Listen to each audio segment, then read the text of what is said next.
ஈஸியாக குயிக்காக தேங்காய் பால் சோறு எப்படி செய்யறதுன்னு பார்க்கலாமா? வீடியோக்குள்ளே போகலாம்.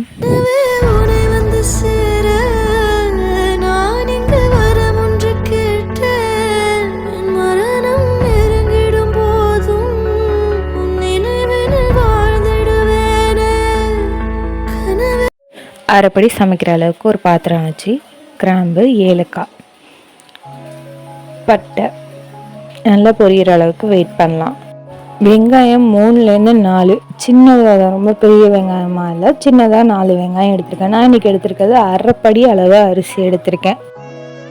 பச்சை அரிசியிலையும் செய்யலாம், இல்லை வீட்டில் நார்மலாக சோறு வடிப்போம்ல அந்த அரிசியும் செய்யலாம்.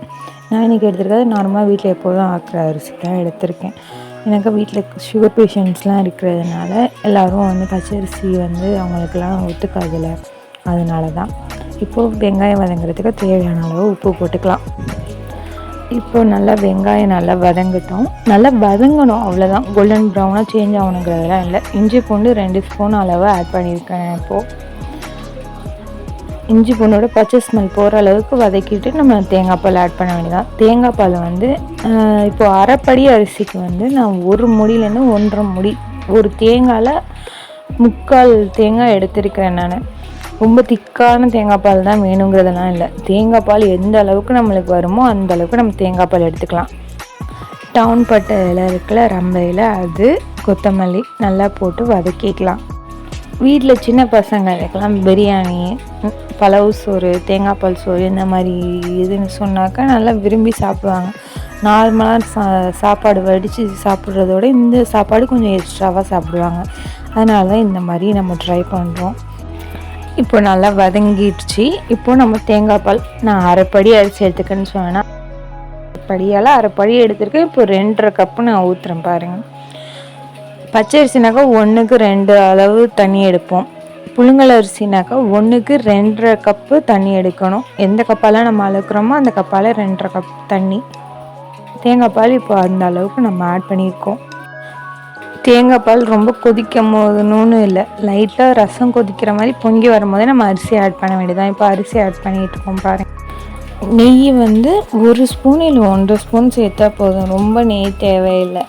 தேங்காய் பால்லே கொலஸ்ட்ரால் அதிகமாக இருக்கிறதுனால நம்ம ரொம்ப நெய் சேர்க்கணுங்கிறதுல. தேங்காய் பால் ரைஸ்லேயே டேஸ்ட்டு தேங்காய் பால் டேஸ்ட்டு நல்லா ஃப்ளேவர் கொடுக்கும். நல்லா இப்போது அரிசியும் தேங்காய் பாலும் நல்லா ஒன்று சேர்ந்து வருது. அடுத்த அடுப்பில் நம்ம தோசைக்கல், தம் வைப்போம்ல தோசைக்கல், அதை ஹீட் பண்ணிக்கலாம். இந்த மாதிரி நல்லா ரைஸ் வெந்த மாதிரி தண்ணி கம்மியாகும் போது நம்ம தம் வச்சுக்கலாம்.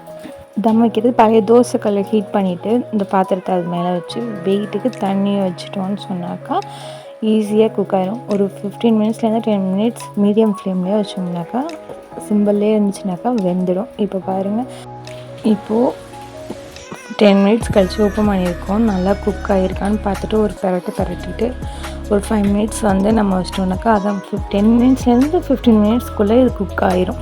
குக் ஆகிற டைம் தான் நம்மளுக்கு வேறு எதுவுமே கிடையாது. நம்மளுக்கு ஈஸியாக ரைஸ் ரெடி ஆகிரும். இதுக்கு பெஸ்ட்டு தேங்காய் பால் சோறுக்கு பெஸ்ட்டு காம்பினேஷன் சொன்னாக்கா மீன் குழம்பு தான். மீன் குழம்பு, மீன் வறுவல் தான் இதுக்கான பெஸ்ட்டு காம்பினேஷன்.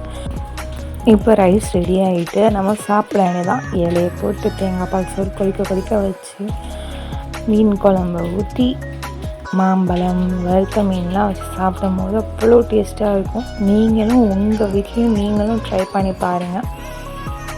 நான் சும்மா சொல்லலை, இது சூப்பராக இருக்கும். இந்த ரைஸ் சும்மா வறுத்த மீனை வச்சுக்கிட்டு சாப்பிடவே அவ்வளோ சூப்பராக இருக்கும்.